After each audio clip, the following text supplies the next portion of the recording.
कामिल काम कमाल किया तो हंस का जोड़ा ला ही लिया। कौन कमाल, वो कबीर वाला हाँ कमाल? वही कमाल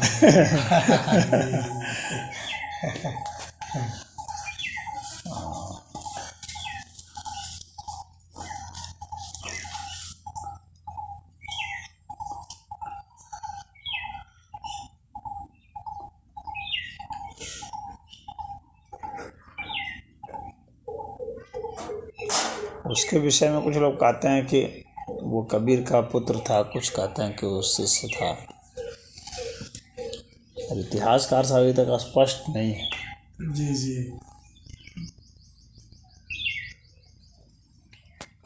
और दोनों भी हो सकता है, जी जी। एक पुत्र शिष्य भी हो सकता है। और शिष्य को अगर बहुत प्रेम से मानेगा आदमी तो वो भी पुत्र जैसा ही है। जी।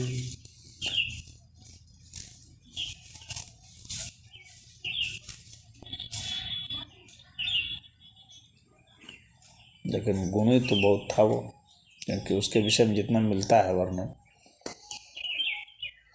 उससे पता चलता है कि गुणी था वो।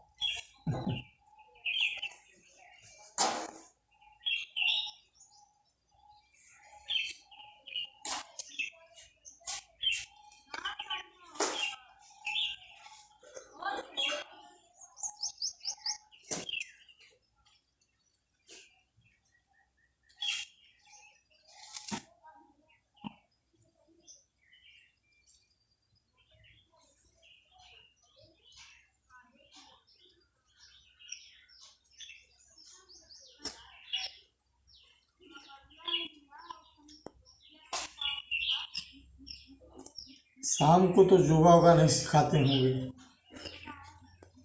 सुबह।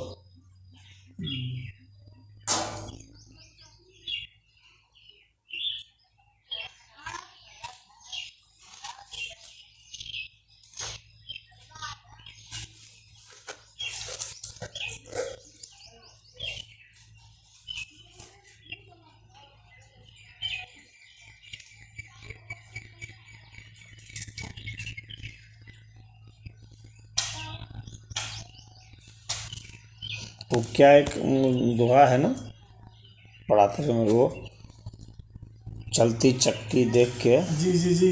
दिया कबीरा पुराने रोए, कहेंगे तो हाँ। दो पाटन के बीच में साबुत बचा न कोई। जी। इसी पर कमाल ने कहा था। हाँ, इस मोबाइल में ये जो दो पार्टन के बीच में बताना, साबुत बचा न कोई। हाँ तो ये इसमें भी है। सुनता हूँ, अभी लगाए थे, चल रहा था हमारा पेपर बांटो। हमने कहा कि भैया बैठे हैं, कम से कम श्रीमद् भागवत कथा ही हो, तब से गुरु जी जागेंगे तो देखा है।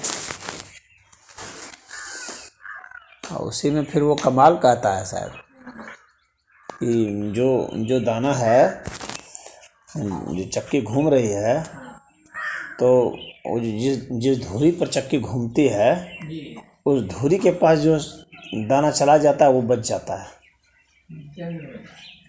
चलती चाकी देख के हंसा कमाल ठठा, किलिया को जो कही रहे कभी न पीसा जाए। वाह वाह वाह, बहुत यही है।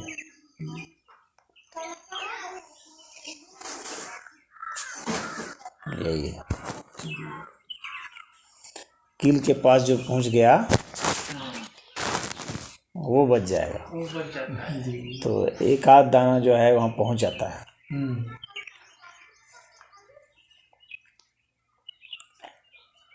बहुत बढ़िया ये उदाहरण है, बहुत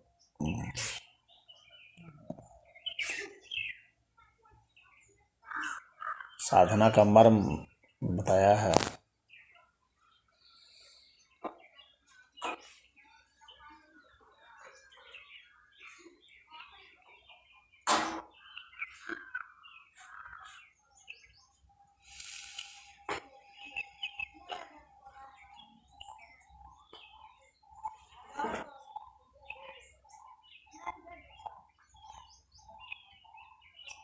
हालांकि उसमें जो बीज है उसने कोई बहुत ऐसी कोई मेहनत नहीं की, जी वह तो बस ऐसे संजोग से ही वहाँ पहुँच गया। जी तो ईश्वर की कृपा से ही पहुँच गया। जी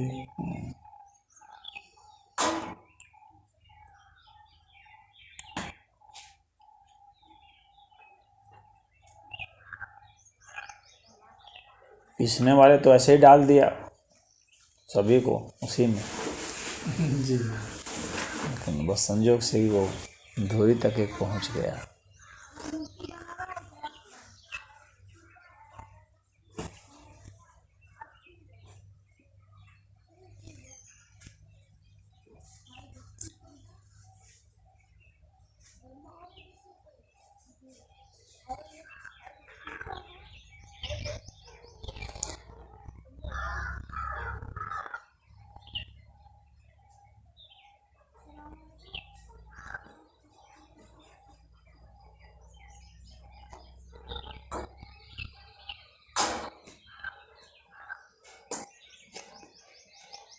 और जिसके भाग में पिसना था वो पिसा गया, जिसके भाग में बचना था वो बच गया। जी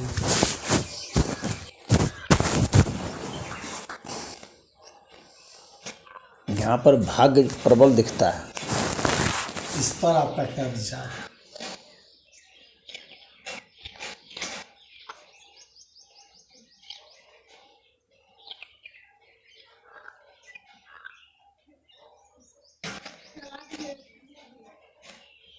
कर्म भाग का बहुत छोटा सा अंश है। जी भाग बहुत बड़ा है, कर्म बहुत छोटा है। जी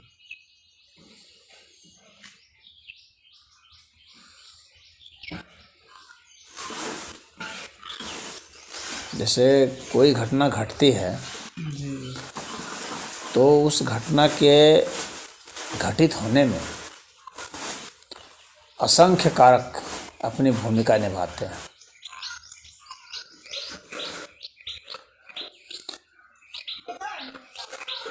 उनमें से, उन असंख्यों में से कुछ होते हैं ऐसे कारक जो कि उस घटना में बिल्कुल दृश्य दिखते हैं,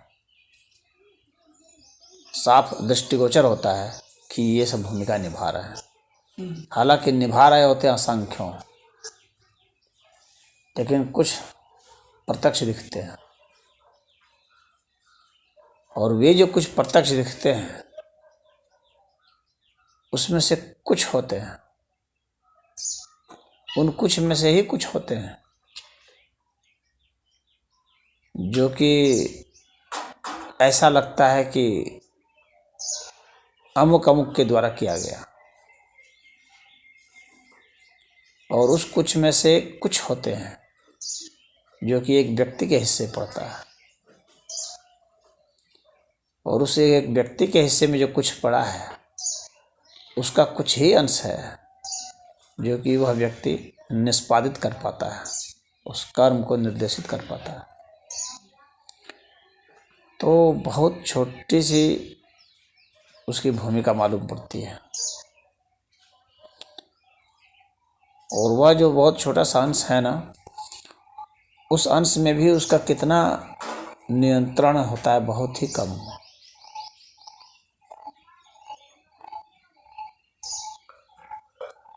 नगण्य मात्र, मतलब जी मनुष्य का किसी घटना पर नियंत्रण बहुत नगण्य मात्र है।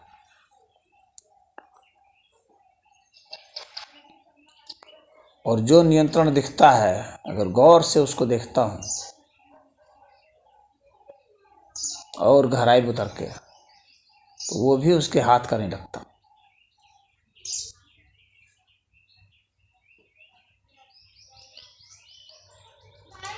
वह भी कहीं अदृश्य में खो जाता है।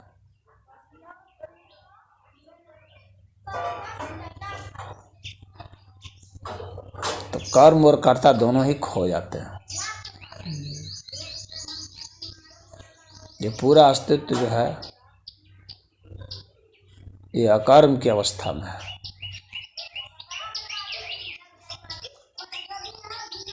इसमें जो कर्म हो रहे हैं वो इतने अदृश्य हैं, उनके जो कारक हैं, उनका जो प्रभाव है,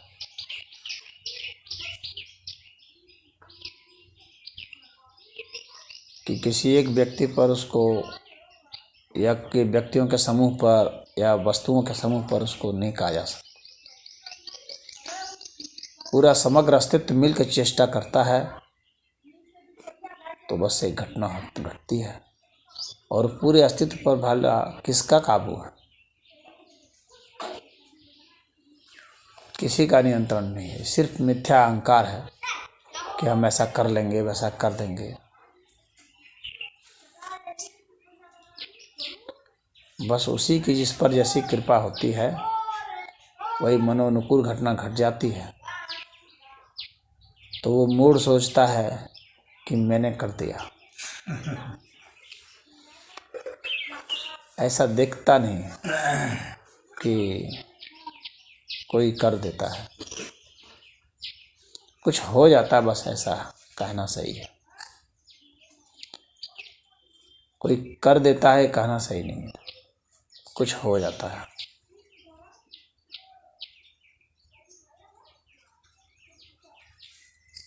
कर्म पर इतराने की जरूरत नहीं। जी। कर्म का अंश बहुत थोड़ा है। कर्म पर लोग गुमान करने लगते हैं, फिर वही रोने लगते हैं।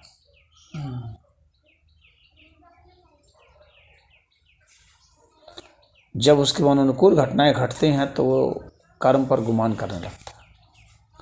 जब मन के विपरीत घटनाएं घटती हैं तब उसका गुमान टूटने लगता है, तो वो जानता है नहीं, मैं नहीं कर रहा था। तब वो कोसने लगता है, क्योंकि विपरीत घटना घट रही है। तब वो ईश्वर को कोसता है। अनुकूल के समय क्रेडिट अपना लेना चाहता है, प्रतिकूल के समय लांछन दूसरे पर लगाना चाहता है। अहंकार की बस ऐसी ही भूमिका होती है, ऐसे ही दिख पड़ता है।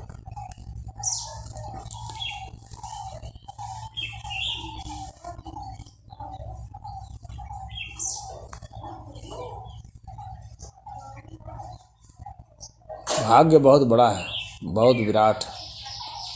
भाग्य की गणना संभव नहीं है, और कर्म बहुत सूक्ष्म है, उसकी गणना भी संभव नहीं।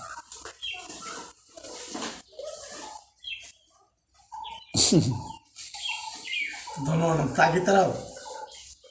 कर्म बहुत सूक्ष्म है, उसको पाना बहुत कठिन है। भाग्य बहुत विराट है, उसको पाना बहुत कठिन है। दोनों को ही समझना बहुत कठिन है।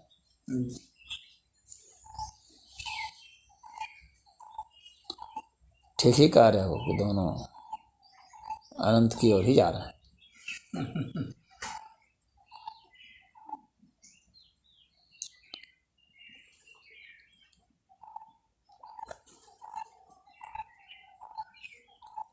ठीक एकदम सटीक रूप से पॉइंट नहीं किया जा सकता जी। कि बस ये जो है ये कर्म है, ये कहना बहुत मुश्किल है, नहीं कहा जा सकता। ठीक सटीक से यह भी नहीं कहा जा सकता कि ये भाग्य है। इन दोनों कि मैं बस ऐसा ही दिखता है, एक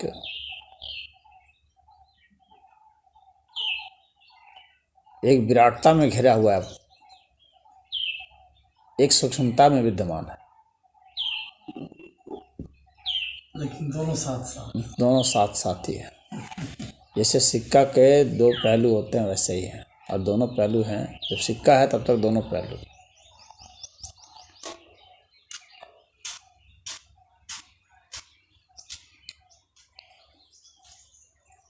और जितने क्रियाएं हैं ना,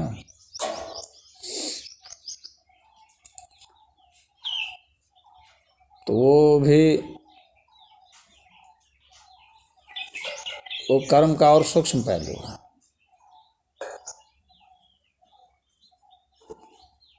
कर्म में कुछ कर्ता का भान होता है, क्रिया में नहीं होता।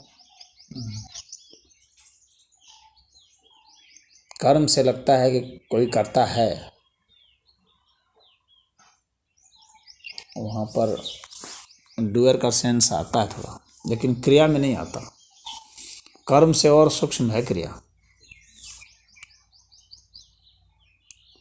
वहाँ क्रिया जो है कर्ता के साथ एकजुट हो जा रही,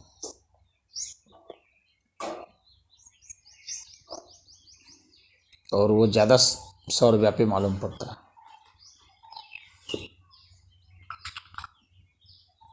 उसको सार्वभौमिकता ज़्यादा है, यूनिवर्सल। ज़्यादा यूनिवर्सल है।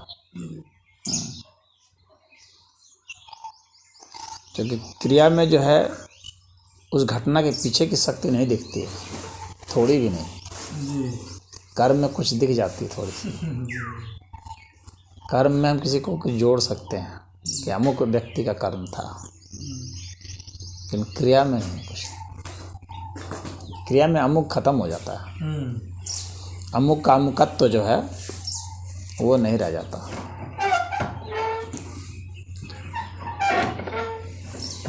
तो क्रिया और गहन हो जाती है। उस क्रिया के पीछे जो करता है उसकी बहुत विराटता और सूक्ष्मता एक साथ ही है,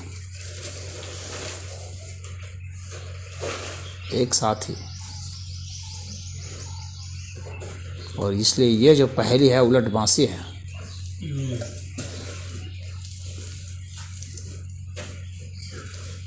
जो होते हुए भी नहीं मालूम पड़ती और नहीं होते हुए भी मालूम पड़ती है।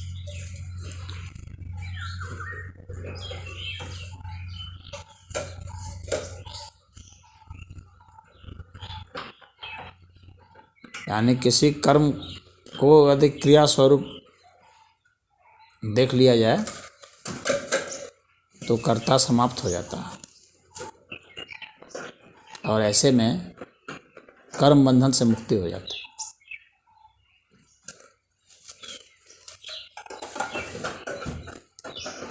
और सकाम जो दोष है वो खत्म हो जाता है, कामनाओं का जो दोष है वो समाप्त हो जाता है।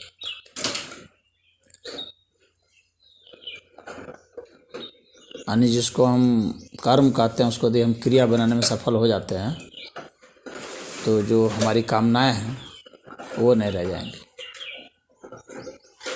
घटना तो वही रहेगी लेकिन कामनाएं नहीं रह जाएंगी। उसके भीतर की जो मनोदशा है वो समाप्त हो जाएगी, क्योंकि ये जो मन करने वाला था ये नहीं रह जाएगा।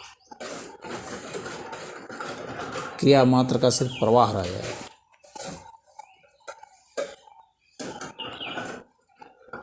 और इसलिए वो निष्कामता आ जाएगी। ये आध्यात्मिक अवस्था है।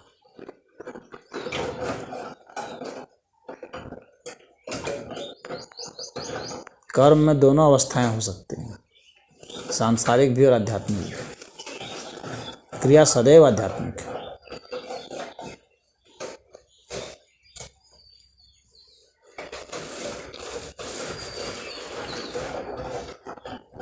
किसी घटना के पीछे जब कोई व्यक्ति खड़ा है तो आध्यात्मिकता वहाँ नहीं है।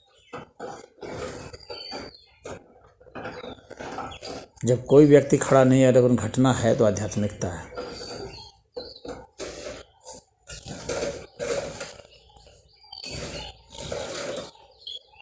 जब तक व्यक्ति दिखता है उसे कर्म दिखते हैं तब तक आध्यात्मिकता नहीं। जब न व्यक्ति दिखे न कर्म दिखे, सिर्फ घटना मात्र है, क्रिया मात्र है, तब आध्यात्मिकता है। इस लिहाज से कर्म और क्रिया को समझना चाहिए, और अध्यात्म और संसार को, भौतिकवाद और अध्यात्मवाद, दो में ही अंतर होगा।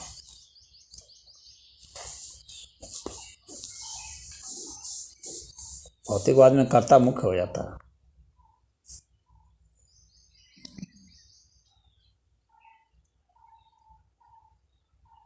भौतिकवाद का हम समझते हैं पदार्थ से बहुत लेना देना नहीं है, बहुत लेना देना है कर्ता से। जब तक कर्तापन का ख्याल है तब तक भौतिकवाद है, चाहे वो कुछ भी कर रहा हो। यदि कोई बैठ के साधना भी कर रहा है और कहता है मैं साधना कर रहा हूँ, तो वो भौतिकवाद ही है, वो अध्यात्म नहीं है।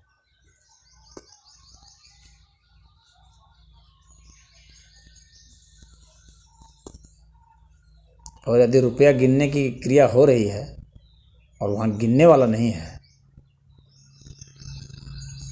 तो वो अध्यात्म है।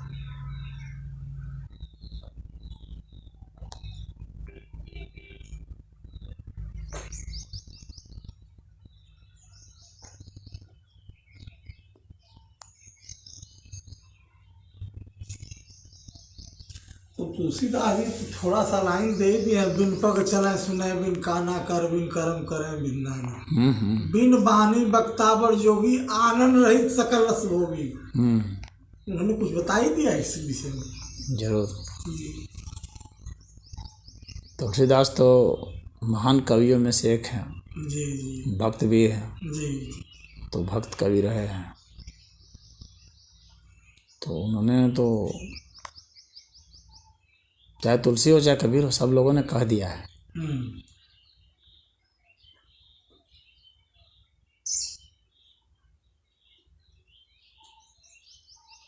अब समझने वाले जहाँ तक समझे हों, जी जी कह तो दिया ही है।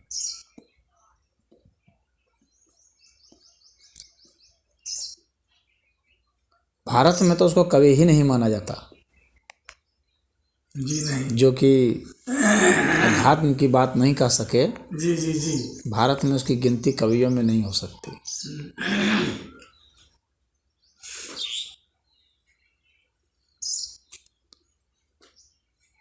दूसरे देशों में वे कवि कहे जा सकते हैं, भारत में नहीं कहे जा सकते। इसलिए यहाँ का जो अदना सा भी कवि दिखता है, उसमें अवश्य ही अध्यात्म का पुट होता है। साधारण से भी जो यहाँ कवि होते हैं, मैं देखता हूँ जो ऐसे भी जो लिखने वाले हैं, बिरहा और भी जो लिखते हैं, और ऐसे गांव गिराव में भी जो लिखते हैं, कोई गीत लिख दिए किसी के लिए, कोई कविता लिख दिए, तो मैं देखता हूँ कि वो ऐसे वो खाली नहीं रहता है, कुछ न कुछ उसमें अध्यात्म का असर रहता ही रहता है। स्वामी जी साधारण पत्तियां से अपने आप बन जाती हमें लगता है। जैसे मैं कभी कुछ गाता हूँ तो अपने आप शब्द संयोजित हो जाते हैं, मुझे सोचना नहीं पड़ता है। मैंने कई गाना बनाया है, लेकिन गाता हूँ डेली, अगर ठीक से रहता हूँ तो गाता हूँ। ये गुरु की आराधना के बाद कृष्ण, और कृष्ण की आराधना के बाद राम, तब इसके बाद से शुरू, क्योंकि उन्होंने कह दिया कि ओम पूर्णमदः पूर्णमिदं पूर्णात् पूर्णमुदच्यते पूर्णस्य पूर्णमादाय पूर्णमेवावशिष्यते।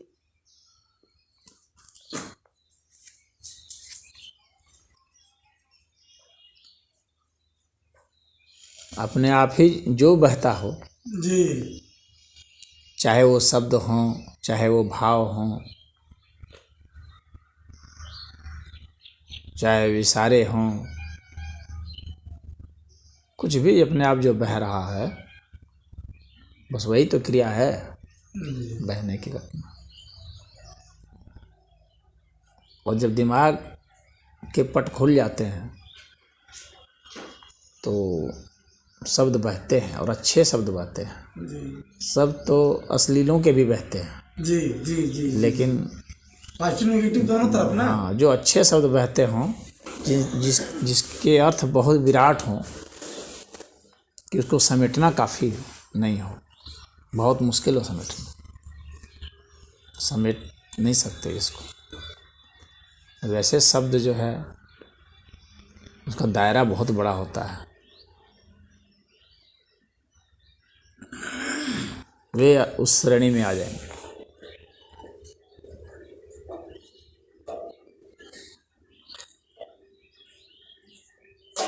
इस तरह मैं कुछ भी गाता रहता हूँ तो अपने आप 2-4 लाइन बन जाती है, पता नहीं कहाँ से आ जाता है। यदि इसी तरह 1-2 लाइन किसी ने दे दिया, स्वामी जी दे के चरण के आधार नेवरिया भव से पार करी। स्वामी जी दे के चरण का आधार नेवरिया भव से पार करी। कोई मंदिर मस्जिद जाला, मेरा पी गई जहर का प्याला। स्वामी जी दे के चरण कया धारने वरिया भव से पार करी।